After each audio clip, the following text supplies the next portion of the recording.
Very very very good morning global മലയാളികളെ. അപ്പോൾ ഞങ്ങൾ ഇന്ന് നിൽക്കുന്നത് ആറാട്ടുകടവ് പാലത്തിലാണ്. ഇന്ന് ദിവസം ഫെബ്രുവരി 9 ഞായറാഴ്ചയാണ്, മകരം 27. അപ്പൊ ഞായറാഴ്ചയുടെ ആലസ്യത്തിൽ നിന്ന് എല്ലാവരും എഴുന്നേറ്റ് വരേണ്ട സമയമാണ് അല്ലേ? ഇത്ര പെട്ടെന്നൊക്കെ എഴുന്നേറ്റ് വരുമെന്ന് എനിക്കറിയില്ല, കാരണം ഇപ്പൊ 6 മണി ആയിട്ടേ ഉള്ളൂ. ഞായറാഴ്ചയല്ലേ അവർക്ക് ഉറങ്ങാൻ കിട്ടുന്ന ദിവസം. പക്ഷെ എഴുന്നേക്കണം. അപ്പോൾ എഴുന്നേറ്റ് വരുമ്പോൾ നമ്മൾ കേൾക്കാൻ പോകുന്ന ഒരു ശുഭചിന്ത ബ്രിട്ടീഷ് പ്രധാനമന്ത്രിയായിരുന്ന വിൻസ്റ്റൺ ചർച്ചിൽ പറഞ്ഞതാണ്. വിൻസ്റ്റൺ ചർച്ചിൽ പറയുന്നത്, നമ്മൾ പോകുന്ന വഴിയിൽ നമ്മളെ നോക്കിക്കുറിക്കുന്ന ഒരുപാട് നായകളുണ്ടാവും. അതിനെല്ലാം കല്ലെറിയാൻ നിന്ന് കഴിഞ്ഞാൽ നമ്മൾ ഒരിക്കലും ചെല്ലേണ്ട സ്ഥലത്ത് ചെല്ലേണ്ട സമയത്ത് എത്തില്ല. അപ്പോൾ അദ്ദേഹം പറയുന്നത് നമ്മൾ ചെയ്യേണ്ട കാര്യങ്ങളിൽ ഫോക്കസ് ചെയ്യേണ്ടതിനെ പറ്റിയാണ്. പലപ്പോഴും നമ്മുടെ ശ്രദ്ധ എപ്പോഴും പതറിപ്പോകും, മറ്റുള്ളവർ എന്തൊക്കെയാണ് പറയുന്നത്. അപ്പോൾ അങ്ങനെയാകാൻ പാടില്ല. എപ്പോഴും ഫോക്കസ്ഡ് ആയിട്ട് നമ്മുടെ ലക്ഷ്യത്തെ മാത്രം നോക്കി ഈ വഴിയിൽ നിൽക്കുന്ന ശബ്ദങ്ങളെല്ലാം അവോയ്ഡ് ചെയ്ത് പോവുക. അതെ, ചെയ്യുന്നത് ശരിയാണെന്ന് ഉത്തമ ബോധ്യമുണ്ടെങ്കിൽ മറ്റാരെയും നോക്കേണ്ട കാര്യമില്ല. മറ്റു പലരും പലതും പറയും. അപ്പോൾ നമുക്ക് അത്തരത്തിലുള്ള കാര്യങ്ങൾക്കൊന്നും വേസ്റ്റ് ചെയ്യാൻ സമയമില്ല എന്നുള്ളതാണ് അദ്ദേഹം ഉദ്ദേശിക്കുന്നത്. അപ്പോൾ നമുക്ക് ഈ ഒരു നല്ല ചിന്തയോടെ ഇന്നത്തെ ഏറ്റവും പ്രധാനപ്പെട്ട വാർത്തകൾ എന്തൊക്കെയാണെന്ന് നോക്കാം.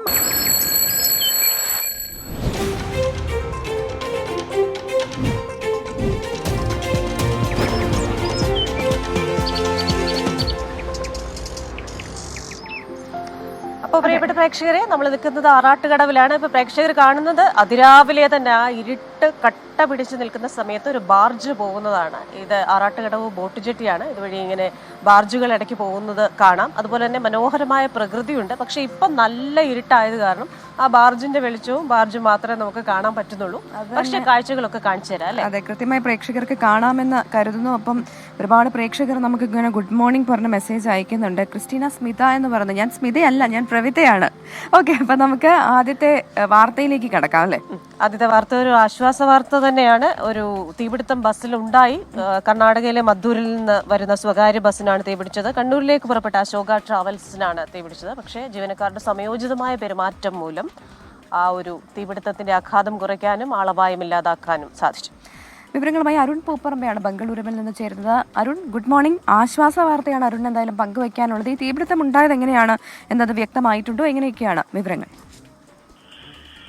ക്രിസ്റ്റീന, 1 മണിയോടെ കർണാടകയിലെ മദ്ദൂരിൽ വെച്ചാണ് ഈ സംഭവം ഉണ്ടായത്. മദ്ദൂർ മാണ്ഡ്യ ജില്ലയിൽ ഉൾപ്പെടുന്ന ഒരു സ്ഥലമാണ്. ബംഗളൂരുവിൽ നിന്ന് കണ്ണൂരിലേക്ക് പുറപ്പെട്ട അശോക ട്രാവൽസിനാണ് തീ പിടിച്ചത്.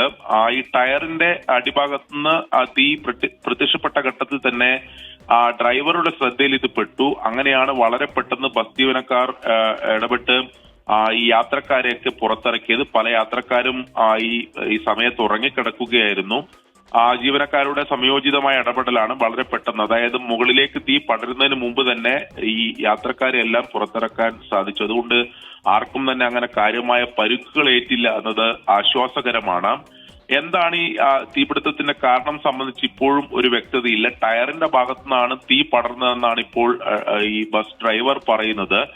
അങ്ങനെ അവിടുന്ന് പെട്ടെന്ന് നാട്ടുകാരും ഫയർഫോഴ്സും ഒക്കെ ഇടപെട്ട് ഈ തീ അണക്കുകയും ചെയ്തു. പക്ഷേ ഈ ബസിന്റെ പകുതിയോളം ഭാഗം പൂർണ്ണമായി തന്നെ കത്തി നശിച്ചിട്ടുണ്ട് എന്നതാണ് നമുക്ക് ലഭിക്കുന്ന വിവരം. അപ്പോഴും ആശ്വാസകരമായിട്ടുള്ള കാര്യം, ഒരു യാത്രക്കാരന് പോലും പൊള്ളലേൽക്കുകയോ പരിക്കേൽക്കുകയോ ചെയ്തിട്ടില്ല. എല്ലാവരെയും തന്നെ വളരെ പെട്ടെന്ന് ഈ ബസ്സിൽ പുറത്തിറക്കാൻ ഈ ജീവനക്കാർക്ക് സാധിച്ചു എന്നുള്ളതാണ് ഏറ്റവും പ്രധാനപ്പെട്ട കാര്യം. ശരി, ബംഗളൂരുവിൽ നിന്ന് വിശദാംശങ്ങൾ നൽകുകയായിരുന്നു അരുൺ പൂപ്പറമ്പ. വാർത്തയാണ് അല്ലെ? ഒരു പൊള്ളൽ പോലും ഏൽക്കാതെ അങ്ങനെ ആളുകളെ പുറത്തേക്ക് എത്തിക്കാൻ സാധിച്ചു എന്നുള്ളത്. അപ്പോൾ സമയോചിതമായിട്ടുള്ള ഇടപെടൽ അതെന്തായാലും ഫലം കണ്ടു എന്നുള്ളതാണ്. അപ്പം നമുക്കിനി ഒരുപാട് വാർത്തകൾ ഇന്ന് പ്രേക്ഷകരുമായിട്ട് പങ്കുവെക്കാനുണ്ട്. ഞായറാഴ്ചയാണെങ്കിലും അതിന്റെ ആലസ്യം വാർത്തകൾക്കില്ല എന്നുള്ളത് പ്രേക്ഷകർക്ക് അറിയാമല്ലോ. അതെ, നമുക്ക് പോകേണ്ടത് ഇന്നലത്തെ അവിടെ ഡൽഹിയിലെ പൂരമൊക്കെ പ്രേക്ഷകർ കണ്ടതാണ്. നമ്മളത് കൃത്യമായി പ്രേക്ഷകരിലേക്ക് എത്തിക്കുകയും ചെയ്തിരുന്നു. അപ്പം ആം ആദ്മി പാർട്ടിക്ക് വലിയ പ്രഹരമേറ്റ് താഴെ വീണു. BJP ഇങ്ങനെ ഉയർത്തെഴുന്നേൽക്കുകയും ചെയ്തു 27 വർഷങ്ങൾക്ക് ശേഷം. ഇനിയിപ്പോൾ ചോദ്യചിഹ്നമാകുന്നത് ആര് ഭരിക്കും ഡൽഹി എന്നുള്ളതാണ് അല്ലേ? അതെ, അപ്പോൾ BJP ചരിത്ര വിജയം നേടിയ ഡൽഹിയിൽ അടുത്ത മുഖ്യമന്ത്രി സ്ഥാനാർത്ഥി ആയിരുന്ന ചർച്ചകൾ പാർട്ടിക്കകത്തും പുറത്തും സജീവമാണ്. സംസ്ഥാന അധ്യക്ഷൻ വീരേന്ദ്ര സച്ദേവയടക്കം 6 ഡസനോളം പേരുകളാണ് മുഖ്യമന്ത്രി സ്ഥാനത്തേക്ക് പരിഗണിക്കപ്പെടുന്നത്. അതെ, ഇവരിൽ ആരാകും മുഖ്യമന്ത്രി ആവുക എന്നുള്ളതാണ് എല്ലാവരും ഉറ്റുനോക്കുന്നത്. സംസ്ഥാന അധ്യക്ഷൻ വീരേന്ദ്ര സച്ദേവയടക്കം അരഡസനോളം പേരുകൾ മുഖ്യമന്ത്രി സ്ഥാനത്തേക്ക് പരിഗണിക്കുമ്പോൾ അവരിൽ ആരാകും എന്നുള്ളത് എല്ലാവരും ഉറ്റുനോക്കുകയാണ്. മധ്യപ്രദേശ്, ഛത്തീസ്ഗഡ്, രാജസ്ഥാൻ എന്നിവയ്ക്ക് സമാനമായി അപ്രതീക്ഷിത മുഖ്യമന്ത്രി ഡൽഹിയിലും ഉണ്ടാകുമോ എന്നാണ് ദേശീയ രാഷ്ട്രീയം ഉറ്റുനോക്കുന്നത്. വൻ വിജയം നേടിയ ഡൽഹിയിൽ അടുത്ത മുഖ്യമന്ത്രിയെ തീരുമാനിക്കാനുള്ള ചർച്ചകൾ BJP ആരംഭിച്ചു കഴിഞ്ഞു. മുഖ്യമന്ത്രി സ്ഥാനത്തേക്ക് നിരവധി പേരുകളാണ് ഉയർന്നു കേൾക്കുന്നത്. ന്യൂഡൽഹിയിൽ മുൻ മുഖ്യമന്ത്രി അരവിന്ദ് കെജ്രിവാളിനെ തോൽപ്പിച്ച് ജയന്റ് കില്ലറായ പർവേഷ് സാഹിബ് സിംഗ് വർമ്മയുടെ പേര് മുഖ്യമന്ത്രി സ്ഥാനത്തേക്ക് നേരത്തെ തന്നെ ഉയർന്നു വന്നിരുന്നു. മുൻ മുഖ്യമന്ത്രി സാഹിബ് സിംഗ് വർമ്മയുടെ മകനും വെസ്റ്റ് ഡൽഹി ലോക്സഭാ മണ്ഡലത്തിൽ നിന്നുള്ള മുൻ MP-യുമായ പർവേഷ് ഹൃദയഭൂമിയിൽ പ്രബലരായ ജാട്ട് വിഭാഗത്തിൽ നിന്നുള്ള മുതിർന്ന നേതാവാണ്. ഡൽഹിയിലെ വ്യാപാരി വ്യവസായി സമൂഹത്തോട് ഏറെ അടുപ്പമുള്ള വിജേന്ദ്ര ഗുപ്തയാണ് പരിഗണനയിലുള്ള മറ്റൊരു പേര്. നിലവിൽ ഡൽഹിയിലെ പ്രതിപക്ഷ നേതാവാണ് വിജേന്ദ്ര ഗുപ്ത. RSSുമായി ഏറെ അടുപ്പമുള്ള സംസ്ഥാന അധ്യക്ഷൻ വീരേന്ദ്ര സച്ദേവിനെയും മുഖ്യമന്ത്രി സ്ഥാനത്തേക്ക് സജീവമായി പരിഗണിക്കുന്നുണ്ടെന്നാണ് സൂചന. അടിത്തട്ടിലിറങ്ങിയുള്ള സംസ്ഥാന അധ്യക്ഷൻ പ്രവർത്തനങ്ങളും സംഘടനാമുഖവും വിജയത്തിൽ നിർണായക പങ്കുവഹിച്ചുവെന്ന വിലയിരുത്തലുണ്ട്. ബീഹാറിൽ നിയമസഭാ തെരഞ്ഞെടുപ്പ് വരാനിരിക്കെ ഡൽഹിക്കായി ഒരു പൂർവാഞ്ജലി മുഖത്തെ കണ്ടെത്താൻ BJP തീരുമാനിച്ചാൽ വടക്ക് കിഴക്കൻ ഡൽഹി ലോക്സഭാ മണ്ഡലത്തിൽ നിന്നുള്ള MP മനോജ് തിവാരിക്ക് നറുക്ക് വീഴും. രാഹുൽ ഗാന്ധിയുടെ ജാതി സെൻസസ് പ്രചാരണത്തിന് മറുപടിയായി ഡൽഹിക്ക് ആദ്യമായി പട്ടികജാതി വിഭാഗത്തിൽ നിന്നുള്ള മുഖ്യമന്ത്രി വേണമെന്ന നേതൃത്വം തീരുമാനിച്ചാൽ രാജ്കുമാർ ചൗഹാൻ, കൈലാഷ് ഗാംഗ്വാൾ, രവികാന്ത്, രവീന്ദ്ര ഇന്ദ്രജിത് സിംഗ് എന്നിവർക്ക് സാധ്യത തെളിയും. 24 ഡൽഹി. അതെന്തായാലും BJP വലിയ സന്തോഷത്തിലാണ്.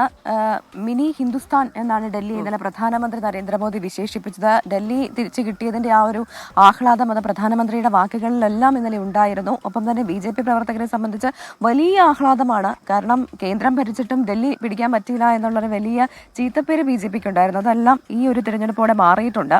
ഇനിയിപ്പോൾ പറയാനുള്ളത് AAPയുടെ കാര്യമാണ്. അഴിമതിക്കെതിരെ പോരാട്ടം നടത്തിയ അണ്ണാ ഹസാരെയുടെ നേതൃത്വത്തിൽ വലിയ ഒരു പോരാട്ടം നടക്കുന്നു. അതിനുശേഷം അദ്ദേഹത്തിന്റെ ശിഷ്യനായി തന്നെ അരവിന്ദ് കെജ്രിവാൾ വരുന്നു. പിന്നീട് അരവിന്ദ് കെജ്രിവാളിനോടൊപ്പം നിരവധി പേർ അഴിമതിക്കെതിരെ പോരാടാനായി വരുന്നു. ഓരോരുത്തരായി വീണു. അവസാനം കെജ്രിവാൾ തന്നെ പാർട്ടിയെ നയിക്കുന്നു. അവസാനം കെജ്രിവാളിന്റെ വീഴ്ച അഴിമതിയുമായി ബന്ധപ്പെട്ടുള്ള ആരോപണത്തിലാണ് എന്നുള്ളതാണ്. ഇന്നലെ അണ്ണാ ഹസാരയുടെ വിമർശനവും വന്നിരുന്നു. ഡൽഹിയിൽ അഴിമതി തുടച്ചു നീക്കും ചൂലെടുത്ത് എന്ന് പറഞ്ഞ ആ ചൂൽ എന്ന് പറയുന്ന ചിഹ്നവുമായി വന്ന ആം ആദ്മി പാർട്ടി അഴിമതിയിൽ തന്നെ വീണു എന്നതാണ് അടുത്ത റിപ്പോർട്ട്. ഈ തെരഞ്ഞെടുപ്പിലെ പരാജയം ആം ആദ്മിയുടെ ഭാവി നിർണ്ണയിക്കുന്നത് കൂടിയാകും. അപ്പോൾ എന്തായാലും ആം ആദ്മി പാർട്ടിക്ക് ഏറ്റ പ്രഹരം അത് ചെറുതൊന്നുമല്ല. അപ്പോൾ എന്താണ് ആം ആദ്മി പാർട്ടിയുടെ നിലവിലെ സാഹചര്യം നോക്കാം. ആം ആദ്മി പാർട്ടിക്ക് ഇനിയൊരു തിരിച്ചുവരവ് ഉണ്ടാകുമോ എന്നതും ദേശീയ രാഷ്ട്രീയം ഉറ്റുനോക്കുകയാണ്. ഡൽഹി നിയമസഭാ തെരഞ്ഞെടുപ്പ് ഫലം ബാധിച്ചത് ആം ആദ്മി പാർട്ടിയുടെ കെട്ടുറപ്പിനെയാണ്. പാർട്ടിയുടെ നെടുന്തൂൺ അരവിന്ദ് കെജ്രിവാളിന്റെ പരാജയം പ്രവർത്തകരുടെ ആത്മവിശ്വാസത്തെ കൂടുതൽ കെടുത്തി. ആധികാരികതയും ആത്മവിശ്വാസവും നഷ്ടപ്പെട്ട പാർട്ടിയുടെ നിലവിലെ ഭയം കൂറുമാറ്റമാണ്. പാർട്ടിയിന്മേലുള്ള വിശ്വാസം നഷ്ടപ്പെട്ട് നേതാക്കൾ മറ്റു പാർട്ടികളിലേക്ക് അഭയം തേടുമോ എന്നാണ് ആം ആദ്മി പാർട്ടിക്കുള്ളിലെ ആശങ്ക. പാർട്ടിയിൽ പല നേതാക്കളുമായും BJP ബന്ധപ്പെട്ടെന്ന് അരവിന്ദ് കെജ്രിവാൾ തന്നെ വ്യക്തമാക്കിയിരുന്നു. കൂട്ടത്തോടെ ഒരു കൂറുമാറ്റമുണ്ടായാൽ പാർട്ടിയുടെ ഭാവി അവതാളത്തിലാകും. ക്രിയാത്മക പ്രതിപക്ഷമായി നിയമസഭയിൽ ശക്തി കാട്ടാനൊരുങ്ങുമ്പോഴും ആം ആദ്മി പാർട്ടിയുടെ പ്രതിസന്ധികൾ ഒഴിയുന്നില്ല. കള്ളപ്പണം, മദ്യനയ അഴിമതി കേസുകളിൽ വിചാരണ നടപടികൾ പുരോഗമിക്കുന്നതിനാൽ നേതാക്കൾക്ക് ഒരിക്കൽ കൂടി ജയിലിൽ പോകേണ്ടി വരുമോ എന്നതാണ് ആം ആദ്മി പാർട്ടിക്കുള്ളിലെ മറ്റൊരു ചർച്ച. നേതാക്കൾ ജയിലിൽ പോകേണ്ടി വന്നാൽ ഉണ്ടാകുന്ന നേതൃക്ഷാമം പാർട്ടിയുടെ ഭാവി തന്നെ തകർക്കും. അധികാരത്തിൽ തിരിച്ചെത്തുന്ന BJPക്ക് കോൺഗ്രസിനേക്കാൾ ആം ആദ്മി പാർട്ടിയായിരിക്കും വെല്ലുവിളി. BJPയുടെ ഭരണനിർവഹണത്തിൽ ഏതെങ്കിലും തരത്തിൽ വീഴ്ചകളുണ്ടായാൽ ഡൽഹിയിലെ തെരുവുകൾ ആം ആദ്മി പാർട്ടി പ്രതിഷേധത്തിന്റെ വേദികളാക്കുമെന്നതിൽ സംശയമില്ല. ഒരു തിരിച്ചുവരവിന് ആം ആദ്മി പാർട്ടിക്ക് മറികടക്കാൻ ഒരുപാടുണ്ട് കടമ്പകൾ. 24 ഡൽഹി. അപ്പോൾ അതാണ് ആം ആദ്മി പാർട്ടിയുടെ കാര്യം. ആം ആദ്മി പാർട്ടി ഇനി ഒരു തിരിച്ചുവരവ് നടത്തുമോ എന്നുള്ളത് കണ്ടറിയണം അല്ലേ. കാരണം ഡൽഹി ആയിരുന്നു അവരുടെ ഏറ്റവും വലിയ ഒരു ശക്തി കേന്ദ്രം എന്ന് പറയുന്നത്. പക്ഷെ ഡൽഹിയിൽ പോലും അത് ഇല്ലാത്ത സാഹചര്യത്തിൽ അതിനിപ്പോൾ എങ്ങനെയാകും എന്നുള്ളതാണ് എല്ലാവരും നോക്കുന്നത്. നമ്മൾ വയനാട്ടിലേക്ക് പോയി കഴിഞ്ഞാൽ മുണ്ടക്കൈ ചൂരൽമല പുനരധിവാസ പ്രവർത്തനങ്ങളുടെ തടസ്സങ്ങൾ മാറുന്നുണ്ട്. കോടതി ഉത്തരവ് പാലിച്ച് നഷ്ടപരിഹാരം നൽകി എസ്റ്റേറ്റ് ഏറ്റെടുക്കാൻ സർക്കാർ തീരുമാനിച്ചിരിക്കുകയാണ്. അതെ, ഉടൻ തന്നെ സർക്കാർ ഹൈക്കോടതിയുടെ നിർദ്ദേശപ്രകാരം ഏറ്റെടുക്കും എന്നാണ് സർക്കാർ അറിയിച്ചിരിക്കുന്നത്. അപ്പോൾ തടസ്സങ്ങളെല്ലാം ഓരോന്നായി നീങ്ങുകയാണ്. മുണ്ടക്കൈ ചൂരൽമല പുനരധിവാസ പ്രവർത്തനങ്ങൾക്കായി എസ്റ്റേറ്റ് ഭൂമി ഏറ്റെടുക്കാനുള്ള തീരുമാനത്തിൽ ആശയക്കുഴപ്പമുണ്ടായിരുന്നു. സാധാരണ നഷ്ടപരിഹാര തുക കോടതിയിൽ കെട്ടിവെക്കുകയും കോടതി കേസ് തീർപ്പാക്കുന്ന മുറയ്ക്ക് അർഹതപ്പെട്ടവർക്ക് ആ തുക കൈമാറുന്നതുമാണ് രീതി. എന്നാൽ ദുരന്ത നിവാരണ നിയമപ്രകാരം കേസിൽപ്പെട്ട ഭൂമിക്ക് നഷ്ടപരിഹാരം നേരിട്ട് നൽകാൻ കോടതി നിർദ്ദേശിച്ചു. ഈ വിഷയത്തിൽ നിയമോപദേശം തേടിയ ശേഷമാണ് സർക്കാരിന് ആശയക്കുഴപ്പം മാറിയത്. കോടതി ഉത്തരവ് പാലിച്ച് നഷ്ടപരിഹാര തുക നൽകി എസ്റ്റേറ്റ് ഏറ്റെടുക്കും. ഭൂമിയുടെയും ചമയങ്ങളുടെയും വില കണക്കാക്കി നഷ്ടപരിഹാര തുക കൈമാറിയാൽ മതിയാകും. ഭൂമി ഏറ്റെടുക്കൽ നടപടി ഫെബ്രുവരി അവസാനത്തോടെ പൂർത്തിയാക്കും. ടൗൺഷിപ്പ് നിർമ്മാണ പ്രവർത്തനങ്ങൾക്ക് മാർച്ച് ആദ്യവാരം തറക്കല്ലിടും. 1 കൊല്ലം കൊണ്ട് നിർമ്മാണം പൂർത്തിയാക്കി വീടുകൾ കൈമാറാനാണ് തീരുമാനം. ബജറ്റിൽ 750 കോടി രൂപ പുനരധിവാസ പ്രവർത്തനങ്ങൾക്ക് വകയിരുത്തിയിട്ടുണ്ട്. എസ്റ്റേറ്റ് ഏറ്റെടുക്കുന്നതിലെ നഷ്ടപരിഹാരം നൽകാനും ടൗൺഷിപ്പ് നിർമ്മിക്കാനും ഈ തുക മതിയാകുമെന്നാണ് വിലയിരുത്തൽ. 24 തിരുവനന്തപുരം.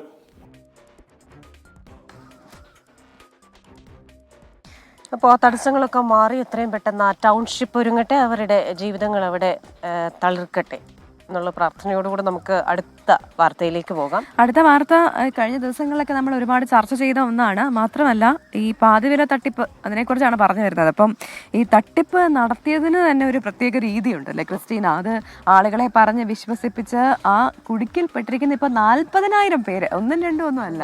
ഞാൻ ആലോചിക്കായിരുന്നു എങ്ങനെ ഈ 40,000 പേരെ ഇങ്ങനെ ഈ പറഞ്ഞു പറ്റിച്ചൊക്കെ ഇതിലേക്ക് ചേർക്കാൻ സാധിച്ചു എന്നുള്ളത്. അപ്പോൾ പാതിവില തട്ടിപ്പ് കേസിലെ മുഖ്യപ്രതി അനന്തകൃഷ്ണന്റെ പണമിടപാട് വിവരങ്ങൾ രേഖപ്പെടുത്തിയ 2 ഡയറികൾ പോലീസ് ഇപ്പോൾ കണ്ടെത്തിയിട്ടുണ്ട് എന്നുള്ളത് വളരെ നിർണായകമായിട്ടുള്ളൊരു വാർത്തയാണ്. മൂവാറ്റുപുഴ പായിപ്രയിലെ ഓഫീസിൽ നിന്നാണ് ഇത് കണ്ടെത്തിയത്. അനന്തകൃഷ്ണൻ വാങ്ങിയ ഭൂമിയുടെ ആധാരങ്ങൾ കസ്റ്റഡിയിലെടുത്ത് ക്രയവിക്രയ സാധ്യത അന്വേഷണ സംഘം മരവിപ്പിക്കുകയും ചെയ്യും. അനന്തകൃഷ്ണനെ ഇന്ന് കൊച്ചിയിലെത്തിച്ച് തെളിവെടുപ്പും നടത്തും. അപ്പോൾ നമ്മുടെ 2 പ്രതിനിധികളാണ് വിവരങ്ങളുമായി നമ്മോടൊപ്പം ചേരുന്നത്. ആദ്യം നമ്മൾ പോകുന്നത് YS അഭിനന്ദിലേക്കാണ്, കൊച്ചിയിൽ നിന്ന്. Abhinand, very very very good morning. സംസ്ഥാന വ്യാപകമായി നടന്ന ഒരു തട്ടിപ്പ്, അതിപ്പോൾ തെളിവെടുപ്പും സംസ്ഥാന വ്യാപകമായി തന്നെ നടത്തേണ്ടി വരുന്നു. പലരും ചോദിക്കുന്നുണ്ട് ഇതിനായി പ്രത്യേക കോടതിയും പ്രത്യേക പോലീസ് സ്റ്റേഷനും ഒക്കെ ഏർപ്പെടുത്തേണ്ടി വരുമെന്ന്. കാരണം അത്രയധികം കേസുകളാണ് സംസ്ഥാനത്തിന്റെ ഓരോ ഭാഗത്തു നിന്നും ഓരോ ദിവസവും രജിസ്റ്റർ ചെയ്യപ്പെട്ടുകൊണ്ടിരിക്കുന്നത്. അതുകൊണ്ട് തന്നെ ഈ തെളിവെടുപ്പിന്റെ വിശദാംശങ്ങൾ എന്തൊക്കെയാണ്? Very good morning Pravitha, Christina. തീർച്ചയായിട്ടും പാതിവില തട്ടിപ്പ് കേസിൽ സമഗ്രമായ അന്വേഷണമാണ് പോലീസിന്റെ ഭാഗത്ത് നടക്കുന്നത്. ഇതിനോടകം തന്നെ ഒരുപാട് കേസുകൾ സംസ്ഥാനത്തിന്റെ പല ഭാഗത്തായി രജിസ്റ്റർ ചെയ്തിട്ടുണ്ട്. ഇന്നലെ നമ്മൾ കണ്ടതാണ് പറവൂർ പോലീസ് സ്റ്റേഷൻ അടക്കം നീണ്ട ക്യൂ ആയിരുന്നു അനന്തകൃഷ്ണനെതിരെയുള്ള പരാതി. ഇതിനോടകം തന്നെ കോഴിക്കോട്ട് 1,69,00,000-ലധികം രൂപയുടെ തട്ടിപ്പ് നടത്തിയെന്ന് ചൂണ്ടിക്കാണിച്ച് പരാതി നൽകിയിരുന്നു. എന്തായാലും ഇന്നലെ ഇടുക്കിയിലും മുട്ടം ഈരാറ്റുപേട്ട തുടങ്ങിയ സ്ഥലങ്ങളിൽ ഇന്നലെ തെളിവെടുപ്പ് നടത്തിയിരുന്നു. ആ സ്ഥലങ്ങളിലൊക്കെ തന്നെ കോടിക്കണക്കിന് ഭൂമി ഇടപാടുകൾ നടത്തിയിട്ടുണ്ട് എന്നുള്ള ഇതായിരുന്നു ഉണ്ടായിരുന്നത്. ഈരാറ്റുപേട്ടയിൽ ഇന്നലെ കനത്ത പ്രതിഷേധവും അനന്തകൃഷ്ണന് നേരെ ഉണ്ടായിരുന്നു. ഇന്ന് കൊച്ചിയിലെ ഫ്ളാറ്റുകളിലായിരിക്കും തെളിവെടുപ്പ് നടത്തുക. എറണാകുളത്തെ ഫ്ളാറ്റിൽ ഇന്ന് രാവിലെ 9 മണിയോടുകൂടിയായിരിക്കും പ്രതി അനന്തകൃഷ്ണനെ എത്തിച്ച് തെളിവെടുപ്പ് നടത്തുക. ഇതിനോടൊപ്പം തന്നെ എറണാകുളത്ത് ഒരുപാട് കേസുകൾ രജിസ്റ്റർ ചെയ്തിട്ടുണ്ട്. NGO കോൺഫെഡറേഷൻ ഇന്നലെ വ്യക്തമാക്കിയത് അനന്തകൃഷ്ണൻ തിരുവനന്തപുരത്തെ ചില സന്നദ്ധ സംഘടനകളുമായി കൂട്ടിച്ചേർന്നുകൊണ്ട് ഒരുപാട് പണം സമാഹരിച്ചുകൊണ്ട് ഇതുമായി ബന്ധപ്പെട്ട് തട്ടിപ്പ് നടത്തിയിട്ടുണ്ടെന്ന് NGO കോൺഫെഡറേഷൻ അടക്കം വ്യക്തമാക്കിയിരുന്നു. എന്തായാലും NGO കോൺഫെഡറേഷൻ ആസ്ഥാനം എറണാകുളത്താണ്. എറണാകുളത്തെ ഫ്ളാറ്റുകൾ കേന്ദ്രീകരിച്ചായിരിക്കും സമഗ്രമായ അന്വേഷണം പോലീസ് നടത്തുക. ഉടൻ തന്നെ ക്രൈംബ്രാഞ്ച് ഈ കേസ് ഏറ്റെടുക്കുമെന്നാണ് ഏറ്റവും പ്രധാനപ്പെട്ട കാര്യം. ഇപ്പോൾ എറണാകുളം റൂറൽ SP വൈഭവ് സക്സേന ആയിരുന്നു ഈ കാര്യം വ്യക്തമാക്കിയത്. പ്രതിയെ കഴിഞ്ഞ ദിവസമാണ് കസ്റ്റഡിയിൽ ആവശ്യപ്പെട്ട കസ്റ്റഡി കോടതി അനുവദിച്ചത്. കസ്റ്റഡി കാലാവധി നാളെ ആയിരിക്കും അവസാനിക്കുക. അതിനുശേഷമായിരിക്കും പിന്നീട് ക്രൈംബ്രാഞ്ച് ഈ കേസ് ഏറ്റെടുക്കുക. ക്രൈംബ്രാഞ്ച് സമഗ്രമായ അന്വേഷണത്തിലായിരിക്കും. രാഷ്ട്രീയ നേതാക്കൾക്കും സന്നദ്ധ സംഘടനാ പ്രവർത്തകർക്കും ഈ കേസുമായി ബന്ധപ്പെട്ട് ഏതെങ്കിലും തരത്തിലുള്ള ബന്ധമുണ്ടോ എന്ന് അന്വേഷിക്കുക. എന്തായാലും പോലീസിന്റെയും ഒപ്പം തന്നെ റൂറൽ SP-യുടെയും ഒപ്പം ക്രൈംബ്രാഞ്ചിന്റെയും ഭാഗത്തു നിന്നുള്ള അന്വേഷണം ഇതുമായി ബന്ധപ്പെട്ട് നടക്കുന്നതോടുകൂടി കൂടുതൽ ആളുകൾ അനന്തകൃഷ്ണനൊപ്പമുണ്ടോ എന്നതിൽ വ്യക്തത വരും. ക്രിസ്റ്റീന. അഭിനന്ദ്, അതോടൊപ്പം തന്നെ ഇന്ന് എവിടെയൊക്കെ എത്തിച്ചായിരിക്കും തെളിവെടുക്കുക? ഇത് സംബന്ധിച്ചുള്ള മറ്റു വിവരങ്ങളൊക്കെ പോലീസ് പങ്കുവയ്ക്കുന്നുണ്ടോ? പ്രവിത, ഇന്നലെ ഇടുക്കി ഒപ്പം തന്നെ ഈരാറ്റുപേട്ട, മുണ്ടം, കുടയത്തൂർ സ്ഥലങ്ങൾ കേന്ദ്രീകരിച്ചായിരുന്നു ഇന്നലെ തെളിവെടുപ്പ് നടത്തിയത്. ഇന്ന് എറണാകുളത്തെ പ്രധാനപ്പെട്ട അനന്തകൃഷ്ണന്റെ ഇടപാടുകൾ നടന്ന ഫ്ളാറ്റുകൾ കേന്ദ്രീകരിച്ചായിരിക്കും തെളിവെടുപ്പ് നടക്കുക. ഒപ്പം തന്നെ അദ്ദേഹം കൂടിക്കാഴ്ച നടത്തിയ, ഇതിനോടകം തന്നെ ഒരുപാട് രാഷ്ട്രീയ നേതാക്കളുമായി അദ്ദേഹം കൂടിക്കാഴ്ച നടത്തിയ പല സ്ഥലങ്ങൾ എറണാകുളത്ത് തന്നെയുണ്ട്. ആ സ്ഥലങ്ങൾ കേന്ദ്രീകരിച്ചായിരിക്കും ഇന്ന് തെളിവെടുപ്പ് നടത്തുക എന്നതാണ് പോലീസ് നൽകുന്ന വിവരം. എന്തായാലും 9 മണിയോടുകൂടിയായിരിക്കും പ്രതി അനന്തകൃഷ്ണനെ ഇവിടെ എത്തിച്ച് തെളിവെടുപ്പ് കൂടുതൽ സമഗ്രമായ രീതിയിൽ നടത്തുക. എറണാകുളത്തായിരിക്കും ഇന്ന് നടത്തുക. പ്രവിത. ശരി, ശ്യാംകുമാർ കൂടെ ചേരുകയാണ് കൊച്ചിയിൽ നിന്ന്. Shyam, very good morning. ഒരു ഡയറി കിട്ടിയിട്ടുണ്ടല്ലോ. അപ്പോൾ സാധാരണ ഇങ്ങനത്തെ കാര്യങ്ങളൊന്നും ഡയറിയിലൊന്നും രേഖപ്പെടുത്തി വെക്കുന്ന ഒരു പതിവൊന്നുമില്ല. പക്ഷേ ഒരു ഡയറി കിട്ടിയിട്ടുണ്ടെന്ന് മനസ്സിലാക്കുന്നത് ആര് രേഖപ്പെടുത്തി വെച്ച ഡയറിയാണ്? ഇതിലുള്ള വിശദാംശങ്ങൾ എന്തൊക്കെയാണ്? മുൻപ് മണിച്ചൻ വ്യാജമദ്യ കേസിൽ പിടിയിലായ ശേഷമായിരുന്നു ഇത്തരത്തിലൊരു ഡയറി കേരള രാഷ്ട്രീയത്തെ പിടിച്ചു കുലുക്കിയത്. അന്ന് ഒട്ടനവധി പേരുടെ പേരുകൾ ആ ഡയറിയിൽ ഉണ്ടായിരുന്നു. അതുപോലെ തന്നെ ഒരു ഡയറിയാണ് ഇപ്പോൾ അനന്തകൃഷ്ണന്റെ ഭാഗത്തു നിന്നും പോലീസ് കണ്ടെത്തിയിരിക്കുന്നത്. ഒന്നല്ല 2 ഡയറികൾ കണ്ടെത്തിയിരിക്കുന്നത്. മൂവാറ്റുപുഴ പായിപ്രയിലെ വീട്ടിലും ഓഫീസിലുമായിട്ടായിരുന്നു ഡയറികൾ സൂക്ഷിച്ചിരുന്നത്. അതിൽ പണം കൊടുത്ത ഓരോരുത്തരുടെയും പേരും കൃത്യമായി എത്ര രൂപ കൊടുത്തു എന്നുള്ളത് എഴുതി വെച്ചിട്ടുണ്ട്. ഇന്നലെ ഈ ഡയറി കിട്ടിയ വിവരം അറിഞ്ഞതു മുതൽ നിരവധി രാഷ്ട്രീയ നേതാക്കളാണ് പോലീസിനെ ബന്ധപ്പെടുന്നത്. ഈ വിവരങ്ങൾ പുറത്തു പോകുമോ എന്നുള്ള പേടി രാഷ്ട്രീയ നേതാക്കൾക്ക് ഒരുപാട് പേർക്കുണ്ട്. അതിൽ ആരൊക്കെ ഈ തട്ടിപ്പാണെന്ന് അറിയാതെ പണം വാങ്ങിയെന്നുള്ളതാണ് പോലീസ് ഇപ്പോൾ അന്വേഷിച്ചുകൊണ്ടിരിക്കുന്നത്. ഇതിനു പുറമെ ഈ തട്ടിപ്പ് പണം ഉപയോഗിച്ച് വാങ്ങിയ ഭൂമിയുടെ ആധാരങ്ങളും പോലീസ് കണ്ടെത്തിയിട്ടുണ്ട്. അത് മൂവാറ്റുപുഴയിലെ ഓഫീസിലും പൂട്ടിക്കിടക്കുന്ന വീട്ടിലുമായിട്ടാണ് വെച്ചിരിക്കുന്നതെന്ന് അനന്തകൃഷ്ണൻ പറഞ്ഞിട്ടുണ്ട്. ഇത് വാങ്ങി ക്രയവിക്രയ സാധ്യത മരവിപ്പിക്കാനാണ് പോലീസിന്റെ നീക്കം നടക്കുന്നത്. ഇന്നലെ 6 കേസുകൾ കൂടിയാണ് അനന്തകൃഷ്ണനെതിരായിട്ട് പുതുതായി രജിസ്റ്റർ ചെയ്തിരിക്കുന്നത്. ഇന്നും പുതിയ കേസുകൾ രജിസ്റ്റർ ചെയ്യുമെന്നുള്ളതാണ് പോലീസ് അറിയിച്ചിരിക്കുന്നത്. ഇതിനു പുറമെയാണ് ഈ തട്ടിപ്പിൽ പങ്കെടുത്ത ജീവനക്കാർക്ക് താമസിക്കുന്നതിന് വേണ്ടി സൗജന്യ ഫ്ളാറ്റും വലിയ ശമ്പളവും ഒക്കെ നൽകി അനന്തകൃഷ്ണൻ സൗകര്യങ്ങൾ ഏർപ്പാടാക്കിയിരുന്നതായും പോലീസ് കണ്ടെത്തിയിരുന്നത്. ഏതായാലും ഇതുമായി ബന്ധപ്പെട്ടുള്ള തുടർ നടപടികൾ ഇന്നും തുടരുമെന്നുള്ളതാണ് പോലീസ് അറിയിച്ചിരിക്കുന്നത്. ശരി, ശ്യാംകുമാർ വിവരങ്ങൾ നൽകിയത്. ഈ ഡയറിയിലൊക്കെ ഇത്തരം കാര്യങ്ങളൊക്കെ ഈ കാലഘട്ടത്തിൽ രേഖപ്പെടുത്തി വെക്കുമോ എന്നുള്ളതാണല്ലേ. അവനവന് വേണ്ട തെളിവുകൾ അവനവൻ തന്നെ എഴുതി വെക്കുന്നു. പക്ഷെ വീണ്ടും പ്രേക്ഷകരോട് ഓർമ്മിപ്പിക്കാനുള്ളത്, ഒരിക്കലും ഇത്തരക്കാരുടെ വാചകമടിയിൽ വീണു പോകരുത്. ഇവർ ചെയ്യുന്നതെന്ന് പറഞ്ഞു കഴിഞ്ഞാൽ നമ്മുടെ കയ്യിൽ നിന്ന് പണം വാങ്ങുന്നു, എയുടെ കയ്യിൽ നിന്ന് പണം വാങ്ങി ബിക്ക് കൊടുക്കുന്നു, ബിയുടെ കയ്യിൽ നിന്ന് സിക്ക് കൊടുക്കുന്നു, സിയുടെ കയ്യിൽ നിന്ന് ഡിക്ക് കൊടുക്കുന്നു.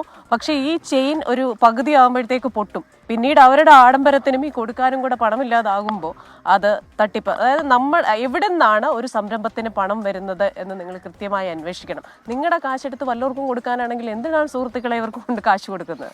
അതെ, പ്രത്യേകിച്ച് ഇത്തരത്തിലുള്ള തട്ടിപ്പിന്റെ മാതൃക അതിപ്പം പ്രേക്ഷകർക്ക് ഇതിനോടൊക്കെ തന്നെ മനസ്സിലായിട്ടുണ്ടാകും. ഇതിന് മുൻപും സമാനമായ രീതിയിലുള്ള തട്ടിപ്പൊക്കെ കേരളത്തിൽ നടന്നിട്ടുണ്ട്. അപ്പോൾ അത് ശ്രദ്ധിക്കണമെന്ന് പറഞ്ഞുകൊണ്ട് നമ്മൾ ഇതിന്റെ തന്നെ മറ്റ് വാർത്തകളിലേക്ക് കടക്കുകയാണ്. കാസർഗോഡേക്കാണ് പോകുന്നത്. പാതിവില തട്ടിപ്പ് കേസ് ജില്ലാ ക്രൈംബ്രാഞ്ച് അന്വേഷിക്കും എന്നുള്ളത് അറിയാലോ. അപ്പോൾ പ്രാഥമിക അന്വേഷണം തുടങ്ങിയതായി ക്രൈംബ്രാഞ്ച് അറിയിച്ചിട്ടുണ്ട്. വായനശാല വഴി 33 ലക്ഷം തട്ടിയെടുത്തു എന്ന പരാതിയിൽ മൈത്രി വായനശാല ഭാരവാഹികളുടെ മൊഴിയെടുത്തിട്ടുണ്ട്. കേസിൽ കൂടുതൽ പരാതിക്കാർ ഉണ്ടെന്നും അന്വേഷണ സംഘം പറയുന്നുണ്ട്. കാസർഗോഡ് നിന്ന് ചേരുന്നത് അരുൺ പാറക്കലാണ്. Arun, very good morning. അപ്പോൾ ഓരോ സ്ഥലത്തും അവിടെയുള്ള ഒരു ജനകീയ സംഘടന, കൂട്ടായ്മകൾ, ഈവൻ വാട്സപ്പ് കൂട്ടായ്മകളിലടക്കം അവരെ ബോധവൽക്കരിച്ച് ആ കൂട്ടായ്മകളിലുള്ള മുഴുവൻ ആളുകളിലേക്കും എത്തുക എന്നതായിരുന്നു ഇവരുടെ ഒരു രീതി. ഇവിടെ ഇപ്പോൾ മൈത്രി എന്ന് പറയുന്ന വായനശാല വഴിയാണ് പലരെയും ഈ തട്ടിപ്പിൽ പെടുത്തിയിട്ടുള്ളത് എന്ന് മനസ്സിലാക്കുന്നു. വിവരങ്ങൾ.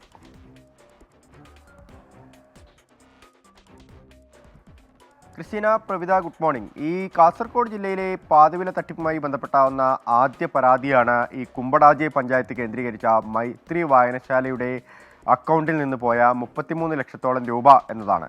ഈ 33 ലക്ഷത്തോളം രൂപ കൊടുക്കുന്നതിന് വേണ്ടി ഈ ഒരു അനന്തകൃഷ്ണനെ ബന്ധപ്പെടുന്നത് സായി ആശ്രമം സായി ട്രസ്റ്റ് ചെയർമാൻ ആനന്ദകുമാർ വഴിയാണ്.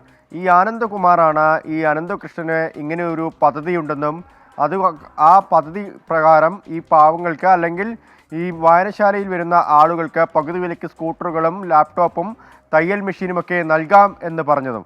അങ്ങനെ ആദ്യഘട്ടത്തിലൊക്കെ കുറേ സ്കൂട്ടറുകളും ലാപ്ടോപ്പുകളും ഒക്കെ നൽകി. പിന്നീടാണ് ഈ തട്ടിപ്പ് നടന്നത്. 33 ലക്ഷത്തോളം രൂപ നഷ്ടപ്പെട്ടിട്ടുണ്ട്. കേരള ഗ്രാമീൺ ബാങ്കിൻ്റെ അക്കൗണ്ടിൽ നിന്നാണ് ഈ അനന്തകൃഷ്ണൻ്റെ 2 അക്കൗണ്ടുകളിലേക്ക് പോയത്. ഇതിലിപ്പോൾ ജില്ലാ ക്രൈംബ്രാഞ്ച് അന്വേഷണം ആരംഭിച്ചിരിക്കുന്നു. പ്രാഥമികമായ അന്വേഷണം തുടങ്ങിയിട്ടുണ്ട്. ഈ പരാതിക്കാരുടെ, അതായത് ഈ മൈത്രി വായനശാല ഭാരവാഹികളുടെ എല്ലാം മൊഴിയെടുത്തിട്ടുണ്ട്. 5ഓളം പേരുടെ മൊഴി ഇപ്പോൾ ജില്ലാ ക്രൈംബ്രാഞ്ച് രേഖപ്പെടുത്തിയിട്ടുണ്ട്. ഡിവൈഎസ്പി ഉത്തം ദാസിനാണ് ഇതിൻ്റെ അന്വേഷണ ചുമതല. ഇനിയും കൂടുതൽ പേർ ഈ പരാതിയുമായി വന്നേക്കാമെന്നൊരു നിഗമനത്തിലാണ് അന്വേഷണ സംഘമുള്ളത്. ഇപ്പോൾ അന്വേഷണ സംഘത്തിന് കിട്ടിയിരിക്കുന്ന ഒരു മാസ് പെറ്റീഷനാണ്. ജില്ലാ പോലീസ് മേധാവിക്ക് ലഭിച്ച ഒരു മാസ് പെറ്റീഷൻ അത് ക്രൈംബ്രാഞ്ചിനെ കൈമാറുകയായിരുന്നു. പ്രാഥമിക അന്വേഷണം തുടങ്ങിയിട്ടുണ്ട്. കൂടുതൽ പേർ പരാതിയുമായി രംഗത്തെത്തിയേക്കാം എന്നൊരു നിഗമനത്തിലാണ് ഇപ്പോൾ പോലീസ് ഉള്ളത്. ക്രിസ്റ്റീന, പ്രവിത. അപ്പോൾ നമ്മുടെ പ്രിയപ്പെട്ട പ്രേക്ഷകർ നമ്മുടെ കുടുംബമാണ്. നമ്മുടെ കുടുംബാംഗങ്ങളുടെ ബർത്ത്ഡേയ്സ് നമ്മൾ ആഘോഷിക്കാറുണ്ട്. അപ്പോൾ അതിന്റെ ഭാഗമായി ഷെയ്ഖ് ഫാത്തിമയ്ക്കും മുഹമ്മദ് അർസമിനും നമ്മൾ ബർത്ത്ഡേ വിഷ് പറയുകയാണ്. ആ ബർത്ത്ഡേ കാർഡ് നിങ്ങൾക്ക് സ്ക്രീനിൽ കാണാം. ഒപ്പം തന്നെ എൻ്റെ സുഹൃത്ത് സിജി തോമസ്, സിജി ഇപ്പോൾ നീതി ആയോഗിലാണ് ജോലി ചെയ്യുന്നത്. അതിനു മുമ്പ് വിരുന്നുനഗറിലെ ആദ്യത്തെ വനിതാ കളക്ടറായിരുന്നു. വളരെ മികവുള്ള ഒരു വ്യക്തിയാണ്. അപ്പോൾ സിജി തോമസിൻ്റെയും ബർത്ത്ഡേ ആണ്. എൻ്റെ സ്റ്റുഡൻറ്റ് ദിലീപ് അടികയുടെ ബർത്ത്ഡേ ആണ്. അവർക്ക് രണ്ടുപേർക്കും ഹാപ്പി ബർത്ത്ഡേ. അപ്പം ബർത്ത്ഡേ ആഘോഷിക്കുന്നവർക്ക് പ്രത്യേകം ഹാപ്പി ബർത്ത്ഡേ. നമുക്ക് പോകേണ്ടത് ഇന്ന് വന്ന ഒരു ഇടയലേഖനത്തെ കുറിച്ചാണ്. കേന്ദ്ര സംസ്ഥാന സർക്കാരുകൾക്കെതിരെ ചങ്ങനാശ്ശേരി അതിരൂപത വിവിധ വിഷയങ്ങളിലെ അവഗണന ചൂണ്ടിക്കാട്ടി പള്ളികളിൽ സർക്കുലർ വായിക്കും. വിവരങ്ങളുമായി ടോബി ജോൺസണാണ് കോട്ടയത്ത് നിന്ന് ചേരുന്നത്. ടോബി, ആർച്ച് ബിഷപ്പ് തോമസ് തറയിൽ ഇറക്കിയ സർക്കുലറിന്റെ പകർപ്പ് ഇപ്പോൾ 24 ലഭിച്ചിട്ടുണ്ട്. എന്താണ് ഈ സർക്കുലറിൽ പറയുന്നത്? സർക്കുലറിൽ പറയുന്ന പ്രധാനപ്പെട്ട കാര്യങ്ങൾ, ഒരു കർഷക രക്ഷാ നസ്രാണി മുന്നേറ്റം ലോങ് മാർച്ച് നടത്താൻ തീരുമാനിച്ചിട്ടുണ്ട് ഫെബ്രുവരി 15. അതിൽ വിശ്വാസികളെല്ലാം പങ്കെടുക്കണമെന്ന് തന്നെയാണ്. ഇതിന്റെ ഒരു പ്രാധാന്യം എന്ന് പറയുന്നത്, കേന്ദ്ര സംസ്ഥാന സർക്കാരുകൾ വിവിധ വിഷയങ്ങളിൽ, വിദ്യാഭ്യാസം, അതുപോലെ തന്നെ കാർഷിക മേഖല, വനം വന്യജീവി ആക്രമണം തുടങ്ങിയ നിരവധി വിഷയങ്ങളുണ്ട്. സഭയുടെ വിശ്വാസികൾ നേരിടുന്ന ഈ വിഷയങ്ങളിലൊന്നും തന്നെ കേന്ദ്ര സംസ്ഥാന സർക്കാരുകളുടെ ഭാഗത്ത് നിന്ന് കാര്യമായിട്ടുള്ള ഇടപെടലുകൾ ഒന്നും തന്നെ ഉണ്ടായിട്ടില്ല എന്നുള്ള ഒരു വിമർശനമാണ് മുന്നോട്ട് വെക്കുന്നത്. ആ ഒരു പശ്ചാത്തലത്തിലാണ് ഈ കർഷക കോൺഗ്രസ് ഈ ഒരു നടപടിയിലേക്ക്, അതായത് ലോങ് മാർച്ചിലേക്ക് ഒരു പ്രതിഷേധം എന്ന രീതിയിൽ തന്നെ നടത്താൻ ഇപ്പോൾ ചങ്ങനാശ്ശേരി അതിരൂപത തയ്യാറെടുത്തിരിക്കുന്നത്. എന്തായാലും ഈ ഒരു വലിയൊരു പ്രക്ഷോഭമായിട്ട് മുന്നോട്ട് പോകുമ്പോൾ തന്നെ രാഷ്ട്രീയ പാർട്ടികൾക്കെതിരെയുള്ള ഒരു വിമർശനം കൂടി മുന്നോട്ട് വെക്കുന്നുണ്ട്. അതായത് ഈ രാഷ്ട്രീയ പാർട്ടികൾ ഇത്തരം വിഷയങ്ങൾ അത് വേണ്ട രീതിയിൽ അത് ഉന്നയിക്കുവാൻ അവർ തയ്യാറാകുന്നില്ല. പലപ്പോഴും ഒരു വോട്ട് ബാങ്ക് രാഷ്ട്രീയം മാത്രമാണ് ഇവർ മുന്നോട്ട് വെക്കുന്നത്. അതുകൊണ്ട് തന്നെ ഈ സഭാവിശ്വാസികൾ സംഘടിച്ച് ഒരു പ്രക്ഷോഭത്തിലേക്ക്, അതായത് ഒരു ലോങ് മാർച്ച് നടത്തി പ്രതിഷേധം അറിയിക്കേണ്ട ഒരു അനിവാര്യതയെക്കുറിച്ചാണ് ഈ സർക്കുലറിൽ പ്രധാനമായിട്ടും പറയുന്നത്. 15-ാം തീയതി നടക്കുന്ന ഈ ലോങ് മാർച്ചിൽ എല്ലാവരും പങ്കെടുക്കണമെന്നുള്ളൊരു ആഹ്വാനമാണ് തോമസ് തറയിൽ നൽകിയിരിക്കുന്നത്. കൃഷ്ണ. ശരി. ടോബി ജോൺസണാണ് കോട്ടയത്ത് നിന്ന് വിശദാംശങ്ങൾ നൽകിയത്. അപ്പോൾ അങ്ങനെ അവരൊരു പ്രക്ഷോഭത്തിന് ഒരുങ്ങുകയാണ്. കേന്ദ്ര സർക്കാരും സംസ്ഥാന സർക്കാരും തങ്ങളെ ഒരുപോലെ അവഗണിക്കുന്നു. ആ അവഗണനയ്ക്കെതിരായ പ്രതിഷേധം ഉണ്ടാകും എന്ന് തന്നെയാണ് പറയുന്നത്. അല്പസമയത്തിനകം ഈ പള്ളികളിൽ ഇടയലേഖനം വായിക്കും. ഇനി മറ്റൊരു സന്തോഷകരമായ വാർത്തയിലേക്കാണ് പോകുന്നത്. 24 കണക്റ്റും കെ ചിറ്റിലപ്പള്ളി ഫൗണ്ടേഷനും സംയുക്തമായി നിർമ്മിച്ചു നൽകുന്ന പാലക്കാട്ടെ 9ാമത് വീടിന്റെ തറക്കല്ലടിയിൽ ചടങ്ങ് നടന്നു. അസുഖം മൂലം അധിക സമയം നിൽക്കാനോ ജോലിക്ക് പോകാനോ കഴിയാതിരുന്ന അബ്ബാസിനും കുടുംബത്തിനുമാണ് 24 കണക്റ്റിന്റെ തണലിൽ വീടൊരുങ്ങുന്നത്.